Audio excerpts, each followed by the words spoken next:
Hi friends, welcome to veg kitchen. ಬೇಸಿಗೆ ಶುರುವಾಗಿದೆ.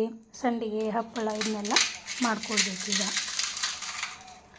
ಬನ್ನಿ ಹಾಗಿದ್ರೆ ಹೇಗೆ ಮಾಡೋದಂತ ನೋಡೋಣ. ಸಾಬುದಾನಿ ಹಪ್ಪಳ ಮಾಡ್ತಾಯಿದ್ದೀನಿ ನಾನು. ಈ ಸಾಬುದಾನಿಯನ್ನು ಒಂದು ಅರ್ಧ kg ಅಷ್ಟು ತೊಗೊಂಡಿದ್ದೀನಿ. ಇದನ್ನು ಚೆಂದ ಮಾಡಿ ಒಂದು 2-3 ಸತಿ ಕ್ಲೀನಾಗಿ ತೊಳೆದ್ಬಿಟ್ಟು ಇಡೀ ರಾತ್ರಿ ಎಲ್ಲ ಬಿಸಿ ನೀರು ಹಾಕಿ ನೆನೆಸಿಟ್ಟಿದ್ದೆ. ಕುದಿಯುವ ನೀರು ಹಾಕಬೇಕು. ನೋಡಿ, ಬೆಳಗ್ಗೆ ಎದ್ದು ನೋಡುವಾಗ ಫುಲ್ಲು ನೆಂದಿರುತ್ತೆ. ಅದು ಕೈಯಲ್ಲಿ ನಾವು ಈ ಥರ ಒಂದು ಕಾಳನ್ನು ತೊಗೊಂಡು ಇದನ್ನು ಸ್ಮ್ಯಾಶ್ ಮಾಡಿ ನೋಡಿದರೆ ಗೊತ್ತಾಗುತ್ತೆ, ಫುಲ್ ನೆಂದಿರುತ್ತೆ. ಆಮೇಲೆ ಅದನ್ನೇ ಮಿಕ್ಸಿಗೆ ಹಾಕ್ಕೊಂಡು ಈ ಥರ ನುಣ್ಣಗೆ ರುಬ್ಕೊಳ್ಬೇಕು. ಈಗ ನೋಡು, ಎಲ್ಲವನ್ನು ನಾನು ರುಬ್ಬಿ ತೊಗೊಂಡಿದ್ದೀನಿ. ಇದು ನಮಗೆ ತುಂಬ ಗಟ್ಟಿ ಅಂತ ಅನಿಸಿದರೆ ಸ್ವಲ್ಪ ರುಬ್ಕೊಳ್ಳೋವಾಗ ಬಿಸಿ ನೀರನ್ನು ಹಾಕ್ಕೊಂಡು ರುಬ್ಕೊಂಡ್ರೆ ಆಯಿತು. ನೋಡಿ, ಈ ಥರ ರುಬ್ಕೊಂಡಿದ್ದೀನಿ. ಇದು ಯಾವ ಹದಕ್ಕೆ ಇರಬೇಕಂದ್ರೆ ನಾವು ಇಡ್ಲಿ ಹಿಟ್ಟಿನ ಹದಕ್ಕೆ ಮಾಡ್ಕೊಳ್ಬೇಕು ರೆಡಿ.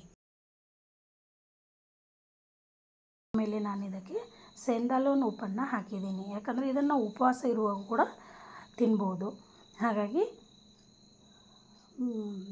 ಸೆಂಧಾಲೋನ್ ಉಪ್ಪನ್ನು ಹಾಕಿ ಚೆಂದ ಮಾಡಿ ಸ್ವಲ್ಪ ಮೇಲೆ ಬಿಸಿ ನೀರು ಹಾಕಿ ಚೆಂದ ಮಾಡಿ ಮಿಕ್ಸ್ ಮಾಡ್ತಾಯಿದ್ದೀನಿ. ಇವಾಗ ಯಾರೆಲ್ಲ ಹೊಸದಾಗಿ ನನ್ನ ಚಾನಲ್ ನೋಡ್ತಿದ್ದೀರೋ ದಯವಿಟ್ಟು ಸಬ್ಸ್ಕ್ರೈಬ್ ಮಾಡಿ.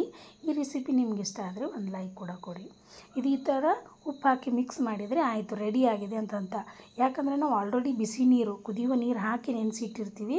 ಮತ್ತು ಇದನ್ನು ಬೇಯಿಸಬೇಕು, ಕುದಿಸ್ಬೇಕು ಅಂತೇನಿಲ್ಲ. ಡೈರೆಕ್ಟ್ ರುಬ್ಬಿ ಆದ ಕೂಡಲೇ ಈ ಥರ ಮೇಲೆ ಟೆರೆಸ್ ಮೇಲೆ ಬಂದು ಬಿಸಿಲಿಗೆ ಈ ಥರ ಒಂದು ಶೀಟ್ ಅಂದರೆ ಪ್ಲಾಸ್ಟಿಕ್ ಶೀಟ್ ಹಾಕಿದ್ದೀನಿ ನಾನು. ಅದರ ಮೇಲೆ ಈ ಥರ ಗೋಲಾಗಿ ಹಾಕ್ಕೊಳ್ತಾ ಇದ್ದೀನಿ.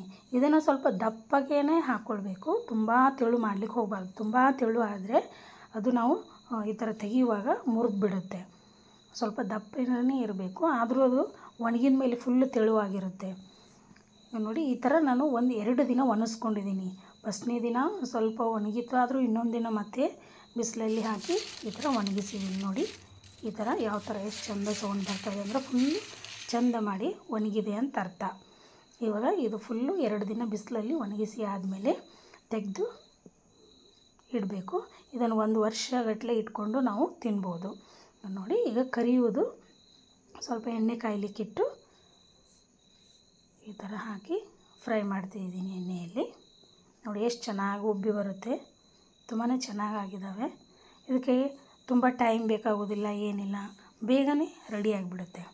ರಾತ್ರಿ ಮಲಗುವಾಗ ಬಿಸಿ ನೀರು ಹಾಕಿ ಸಾಬುದಾನಿ ನೆನೆಸಿ ಇಟ್ಟರೆ ಬೆಳಗ್ಗೆ ಎದ್ದು ರುಬ್ಬಿ ಮೇಲೆ ಹಾಕಿ ಬಂದರೆ ಕೆಲಸ ಮುಗಿಯುತ್ತೆ. ತುಂಬ ಕೆಲಸ ಏನಿಲ್ಲ, ಇದಕ್ಕೆ ಬೇಗನೆ ಆಗಿಬಿಡುತ್ತೆ.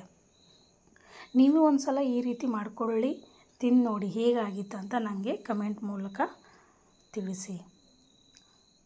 ನೋಡಿ ಎಷ್ಟು ಚೆನ್ನಾಗಾಗುತ್ತೆ. ಈ ಥರ ಒಂದು ಸಲ ಒಂದು ವೇಳೆ ಮುರಿದ್ರೂ ಪರವಾಗಿಲ್ಲ, ನಾವು ತೆಗೆಯುವಾಗೆಲ್ಲ ಮುರಿದು ಹೋದರೆ ಅದನ್ನು ಅರ್ಧ ಇದ್ರೂ ತುಂಬಾ ದೊಡ್ಡದಾಗುತ್ತೆ. ಕರಿದ ಮೇಲೆ ಎಣ್ಣೆ ಮೇಲೆ ಫ್ರೈ ಮಾಡಿದ ಮೇಲೆ ದೊಡ್ಡದಾಗುತ್ತೆ. ತುಂಬ ಟೇಸ್ಟಿಯಾಗಿದೆ, ಚೆನ್ನಾಗಿದೆ. ನೋಡಿ,